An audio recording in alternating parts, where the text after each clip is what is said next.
អត្ថបទកំណាព្យជូនពរឆ្នាំថ្មីជូនពរឆ្នាំថ្មីសិរីមង្គលកើតថ្កើងមានដល់ប្រជាខេមរាផុតភ័យផុតទុក្ខផុតរឿងសោកាផុតរឿងខ្លោចផ្សា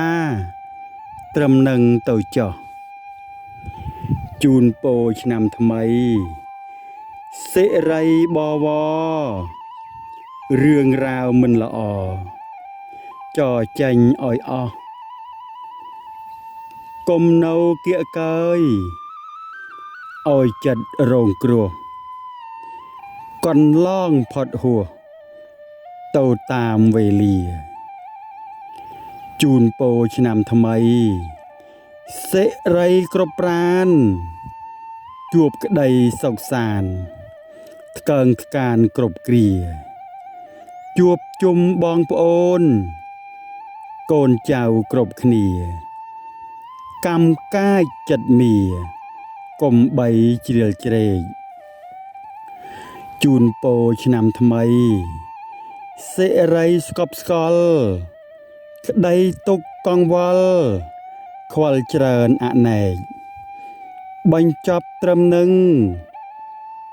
កុំចាំដល់ស្អែករឿងព្រាត់រឿងបែកឲ្យឃ្លាតចាញ់ឆ្ងាយជូនពរខេមរាសុខាថ្ងៃយប់ជោគជ័យសពគ្រប់រៀងរិលរូបកាយប្រកបកិច្ចការស្រុកចិត្តឬឆ្ងាយសូមសុខសប្បាយឆ្ងាយពីជំងឺជូនពរជូនពាក្យចេញពីក្នុងចិត្តចាកទីងងឹតចិត្តមានពន្លឺសូមបុណ្យបារមីជួយតាមបំភ្លឺឲ្យខ្មែរបានលឺបានផុតទុក្ខផងជូនពរឆ្នាំថ្មីបាត់ភ័យឈប់ខ្លាចជំងឺកំណាចកោងកាចយងខ្នងសូមឲ្យខ្ចាត់ខ្ចាយឆ្ងាយពីរបងឲ្យខ្មែរយើងឆ្លងផុតទាំងអស់គ្នាជូនពរឆ្នាំថ្មីសិរីកើតពិត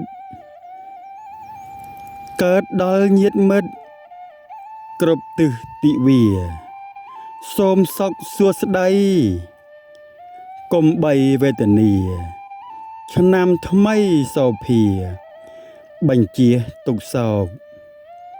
វិបត្តិប៉ុន្មានរុញច្រានចេញទៅកុំអោយសល់នៅរាល់គ្រឿងស្មោកគ្រោកបញ្ហាជីវិតឲ្យចិត្តសោយសោកសូមខ្យល់បក់បោកយកទៅឲ្យឆ្ងាយសូមអនុមោទនាអត្ថបទកំណាព្យនេះផ្សាយចេញពីវត្តសិលានដែតភូមិប៉ោយវត្តឃុំចង្ហាស្រុកអូជ្រៅខេត្តបន្ទាយមានជ័យសូមអនុមោទនាសាធុសា